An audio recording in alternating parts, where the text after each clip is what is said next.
Samsung's latest flagship folding phone looks like it has been put on a diet. The result is a transformation into one of the thinnest and lightest devices available and radically changes how it handles for the better. The Galaxy Z Fold 7 measures 8.9mm thick when shot, well within the realms of a standard smartphone if you ignore the camera bump on the back. It easily fits in a pocket but opens up to turn into a folding tablet just 4.2mm thick. But at $2,000 you pay an awful lot for such a fancy device.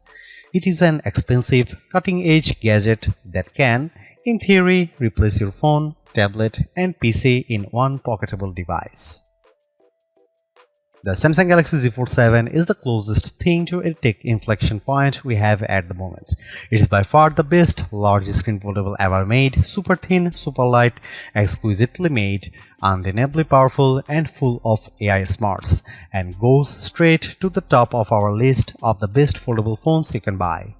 It's Samsung's first foldable to almost entirely not under-deliver on cameras, featuring the line's first ever 200MP camera. It feels like more than progress, it's a folding phone revelation. I like it so much that I find myself frantically searching for weaknesses. I probe each part looking for a place where Samsung may have miscalculated, and with very few exceptions, I can't find any weaknesses. If I had to pinpoint where Samsung trips up, it would be in two areas: the removal of the digitizing layer, which leaves the Galaxy Z Fold 7 unable to work with the S Pen, and the price, which now flirts with $2,000 in the US. That's a lot to spend for any phone, though in fairness, this really is like two devices in one, a flagship phone and 8-inch tablet, and so you might be able to justify the outlay. The Galaxy Z Fold 7 starts at $2,000, which is $100 more than the previous model in the US. There is no price hike for buyers in the UK. The base model comes with 256GB of storage and 12GB of RAM at the time of reviewing. The Galaxy Z Fold 7 is on pre-order now and ships from July 25. It's available in Blue Shadow, Silver Shadow and Jet Black, plus a Samsung Online exclusive mint. Those prices make the Galaxy Z Fold 7 one of the most expensive foldables you can buy. In the US, it now costs $100 more than a similarly configured Google Pixel 9 Pro Fold. For instance, there will be deals especially for trade-ins, so look out for those. I agree, this is a lot to pay for a smartphone, but the Galaxy Z Fold 7 is not just a phone. It's also a tablet, yet so thin and light that someone glancing at in your hand might have no idea it's two-in-one. The question is, are you willing to pay more for something that is truly special? If you think the pace of smartphone and flagship innovation feels somewhat ho-hum, you probably haven't seen or touched the new Samsung Galaxy Z Fold 7. This is one of the best design upgrades I have seen in a while, not because it's radically different to the Samsung Galaxy Z Fold 6 that came before it, because it isn't, but because it's so much better in all the ways that truly matter. I will start with the physical specs because they are the most remarkable thing about of this new handset, especially when compared with the Galaxy Z Fold 6 and yes, even the Galaxy S25 Ultra. Unfolded, the Galaxy Z Fold 7 is just 4.2mm thick, that's 1.4mm thinner than the Galaxy Z Fold 6.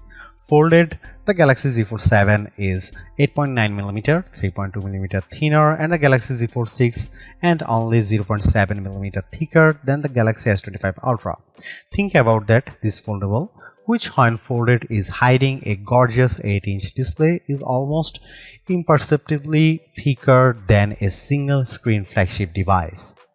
Even the weight is impressive. Between versions, Samsung shed a whopping 24 grams and the Fold 7 is even 3 grams lighter than the Galaxy S25 Ultra. Yup, 2 screens and it's still lighter than the flagship. Perhaps that shouldn't be so surprising. When I hold the Galaxy Z Fold 7 up to the Galaxy S25 Ultra, the foldable is smaller than the Ultra, which is 162.8mm by 77.6mm, while the Galaxy Z Fold 7 when folded is 158.4mm by 72.8mm. Carrying the Galaxy Z Fold 7 is now like a holding secret. At a glance, it looks like a standard 6.5-inch smartphone. It's not until you take a closer look that you notice the seam down one edge and the hinge on the opposite side. Size and weight aside, the phone feels good in my hand because of the excellent materials. Its armor aluminum frame is covered front and back with Corning Gorilla Glass Ceramic 2. A substantial pill-shaped 3-camera array sticks out of the back. Whenever I put the phone down camera side first, it tips at an awkward angle. I guess that's the price I have to pay for a better imaging system. On the top edges, when you are holding the phone, are a pair of microphone holes, a vent, and a SIM slot. The bottom edges feature more microphone holes, a speaker slot, and the USB-C data and charging port. The tolerances here are quite something. The USB port appears to just barely fit in the space. The only buttons are the long volume rocker and the power or fingerprint reader and Gemini button.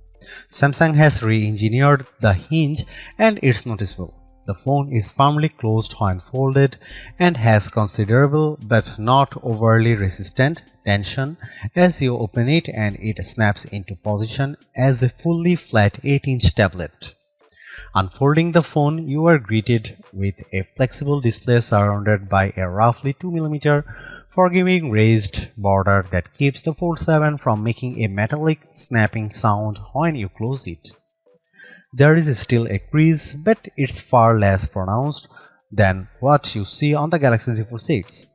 That's due in part of the new teardrop-shaped screen fold hidden in the redesigned hinge, meaning the thin, flexible screen curves into a perhaps more forgiving teardrop shape when the phone is folded. This is likely what accounts for how it can more easily unfold to a nearly perfectly flat phone. I can only see whatever minimal crease remains at certain odd angles, and more so when the screen is off. To the touch, it's barely perceptible. The Samsung Galaxy Z Fold 7 is IP48 rated, which means it can handle a sustained dunk in fresh water, but I would keep it away from dust and sand. I ran my device under a tap with no ill effects. A wider and taller Z Fold means not one but two bigger screens. The cover display is now a 6.5-inch 21:9 display that is finally indistinguishable from a standard flagship phone display. Where the Galaxy Z Fold 6 has a 968 by 2376 resolution, the Z Fold 7 cover screen is an expansive 2520 by 1080 422 ppi 1 to 120 Hz AMOLED 2x screen. It has a punch hole for the 10 megapixel selfie camera, but it does not feature an under the screen fingerprint reader that's integrated with the power button. It's a lovely, bright screen that's now wide enough to more easily accommodate a more usable virtual keyboard and fully serviceable when you don't want to unfold and use the main display. Like the cover display, the main display is larger this year. It's now an 8-inch display from the Galaxy Z Fold 6's 7.6 inches.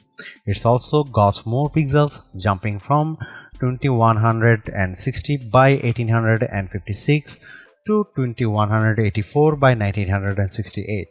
It's still QXGA Plus and supports the dynamic 1 to 120 Hz refresh rate.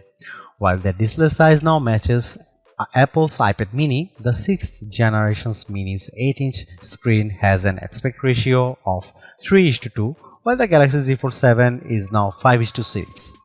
This makes the Fold 7 more of a square as compared to the iPad's slightly rectangular display. In practice, this means that on the Z Fold 7, some videos and games may have larger black borders at the top and bottom. It doesn't bother me, but you might want to see what Netflix looks like on the phone before placing your order. The main screen is big, bright and responsive. It was useful in bright sunlight and all motion looked fluid and smooth. I left it on the default setting, which lets the system adjust the refresh rate on the fly up to 120 Hz and down to 1 Hz, which is not as energy efficient as locking in at 60 Hz. Both screens are rated for a max brightness of 2500 nits. In our testing with the HDR enabled, we got up to 2245 nits on the main screen and 2016 nits on the cover screen. Those are admirable numbers and mean you shouldn't have any trouble viewing these displays in direct sunlight. To achieve the 4.2mm thickness, Samsung made some changes to the panel configuration, most notably dropping the digitizing layer that in the Galaxy Z Fold 6 offered support for specially tipped S Pens. I was initially pretty upset about this, but I did find that I could still draw with my finger. It's not as precise, but it's not terrible, and I can still use my finger to mark up images for generative editing and sketch to image. My doodles for the latter are not as good as those drawn with the S Pen, but the screen had no trouble interpreting my rough sketch and transforming it into a very realistic mouse. I can report though that while the S Pen or any digitizing stylus will not work, a classic dump capacitive complement stylus, one you can buy for $6 on Amazon, does work with the display. It won't record pressure or angle, but it makes it a lot easier to draw. The other thing you might notice on the new Galaxy Z Fold 7 display is the noticeably larger camera punch hole. It's not only bigger in order to accommodate a better 10-megapixel camera. It was just 4 megapixel on the Fold 6. The hole is also no longer covered with pixels, so it remains visible at all times. It's positioned a tiny bit more centrally along the top edge than the punch hole on the Google Pixel 9 Pro Fold's flexible display, on which the equally large hole is positioned towards the far right corner and is maybe a bit more out of sight. These things aside, I love this big multitasking screen, which has room for a couple of apps or large screen views of favorite apps like weather or maps. It's also a nice canvas for Gemini Live, which makes the most of the larger space. I also enjoyed drawing on it, streaming shows on Netflix and playing action games.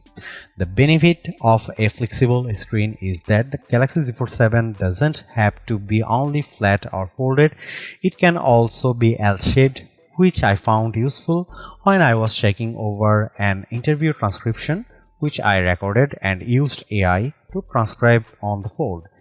A 90-degree fold also proved useful for watching videos on one half of the screen, while the rest of the fold served as a steady base. There was nothing much wrong with the Samsung Galaxy Z Fold 6's camera array.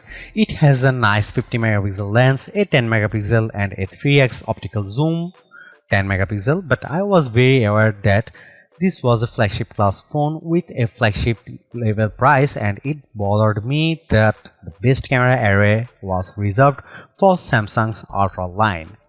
That is no longer the case. The Samsung Galaxy Z Fold 7 has a new camera system with two notable upgrades and one disappointment. Here's the full camera system: 200 megapixel wide camera, 12 megapixel ultra wide, 10 megapixel 3x telephoto, 10 megapixel cover screen, 10 megapixel main screen. The big news here is the new 200 megapixel sensor that, while similar to what's found in the Samsung Galaxy S25 Ultra, has been re-engineered to fit into the Galaxy Z Fold 7's super slim frame. Like most high megapixel smartphone cameras, this one defaults to a 12 megapixel shot, combining the information from multiple pixels for better clarity, contrast and colors. It does a nice job, but there is a very good reason to shoot at the full 200 megapixel. Doing so lets you crop into almost any picture detail without losing clarity. Here you can see some camera samples of the Samsung Galaxy Z Fold 7.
In the software space, the Samsung Galaxy Z Fold 7 is a harbinger of releases to come.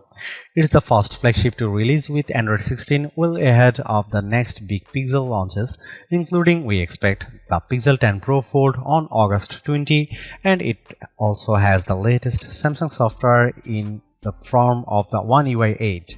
That former landmark is by Google design, with the tech giant rearranging its development flow to ensure that its big partners have these new releases in time for their latest flagship phones. As for the latter, Samsung just seems to be getting faster and more efficient at updating and improving its own Android overlay. Both platforms are also infused with AI in the form of Samsung's Galaxy AI and Google's Gemini, though where one ends and the other begins may not always be obvious. Broadly, Android is now as polished and useful as Apple's iOS. It has many of the same features, including live updates in widgets, quick share, and endless customizations. It's also a fantastic partner for the Fold because the platform is optimized for the larger 8-inch screen, so things like mail, weather, and maps all appear built for the flexible display. Even Google Gemini Live is right at home on the Galaxy Z Fold 7's main display. One UI 8 brings things like the Now bar and Now brief, a compendium of all the things you need to know at any point in the day. It's well designed, accessible, and relatively useful. I check it because the Now bar is always greeting me on my lock screen with a good morning, good afternoon, or good evening, and it almost seems rude not to acknowledge it by digging into the details of my brief. When I tap to open it, I see a weather forecast, a calendar of events, news of interest, and music. I can choose to add more elements from my phone, which I assume might make the brief more useful. There is, of course, a lot of AI on this phone. Google handles the circle to search and Gemini site, and the rest of the AI found on the phone is Samsung Galaxy AI. At any point, I can long press the home screen button to launch a circle to search task. After the press, I use my finger to circle something on the screen that Google search can look at and offer results related to. Gemini is summoned by a long press of the power button. It has all the strength of Gemini 2.5 Flash on the web and also Gemini Live. Gemini Live works in full screen mode on the large main display, but I find it more useful when you share your screen with Gemini Live and it then operates in the background, offering insights based on what it can see on screen and the questions you ask it. You can also just have Gemini look through the camera and see your world and ask it what it says, unless you want everyone to hear your Gemini Live conversation. This would be a good time to invest in some Galaxy Buds Pro 3 headphones if you plan to be out and about with the Galaxy Z Fold 7. Other Galaxy AI powered features remain and are little changed from the last time I tested them on a Fold. I can use sketch to image to instantly add photorealistic elements to existing photos. I added a mouse to my coffee table, although as I have mentioned it a bit harder to sketch the right image idea without an S Pen. Drawing Assist, which lets you turn rough doodles into much higher quality artwork and is another feature that benefited from S Pen support. Also still works and may not come in even more handy now that you will likely be forced to use your fingertip to make your rough sketch. Galaxy AI is rich extends to video, and I used Audio Eraser to clean up the sound on a video shot in the heart of New York City's Times Square. The capabilities more or less match those in Apple's Audio Mix tool, although how the tools pinpoint which extraneous sound to target differs quite a bit. Audio Eraser focuses on crowd noise, voices, and wind, and the results are good, though my voice did end up sounding just a tiny bit robotic, although not dissimilar from the results I got with Audio Mix, the Apple iPhone 16 Pro Max. I am naturally only scratching the surface of Android 16, One UI, and their AI capabilities, which also include things like live translation, text translation, and chat assist. Overall, though, this is a platform I could easily love. If you are already an Android fan, Android 16 will be a welcome upgrade. If you have used a Galaxy before, One UI will be instantly familiar but also improved. The AI is deeply embedded but never intrusive. It looks and feels the way I thought Apple Intelligence would be on an iPhone, and how I hope it will look the feel when Apple eventually delivers the updated Siri. Not only does the Samsung Galaxy Z Fold 7 pack Qualcomm's best silicon, it's a customized chip produced just for Samsung's latest foldable, the Snapdragon 8 Elite for Samsung. The difference between the standard Elite and the Samsung version is small but notable. Most reports put the 8 Elite's max clock speed on its 2-core cluster at 4.32 GHz. On the Galaxy Z Fold 7, according to Geekbench 6, it's running at 4.47 GHz. The 6-core cluster is running at 3.53 GHz, which is the same speed as the standard 8 Elite. Samsung backs this powerful AI-ready silicon with 12 GB of RAM for the 256 GB Z Fold 7. The 1 TB model gets 16 GB of memory. I ran Geekbench 6 3 times for both CPU and GPU, and the numbers are impressive. This is the first time in memory that an Android phone's multi-core performance has beaten the latest flagship iPhone, in this case the iPhone 16 Pro Max. Here are my average numbers. Samsung Galaxy Z Fold 7 single-core average score is 2512, while iPhone 16 Pro Max single-core score is 2892. Samsung Galaxy Z Fold 7 multi-core average score is 8986.67, while iPhone 16 Pro Max multi-core score is 8327. Yes, Samsung beat Apple on the multi-core scores. It may look like Apple handily beat Qualcomm on the GPU side, but those numbers are not directly comparable. What matters here, though, is the performance, and the Samsung Galaxy Z Fold 7 has power to spare. I found it fast and fun for everything from web browsing to video games and video editing. I tried stressing out the system by opening 51 tabs in Chrome and Gemini Live, which is probably a more resource-intensive operation. A funny side note here, when I allowed Gemini Live to review my screen and asked it how many browser tabs I had opened, it said 10. I tried to guide it to the number listed next to the microphone icon, and it said 11. When I pointed out its error, Gemini Live apologized and said it had no idea why it made that mistake. I wasn't done pushing the system, so I also launched PUBG. The game opened without issue. I started to play and the phone never skipped a beat. I even used Circle to search to learn more about a car I found.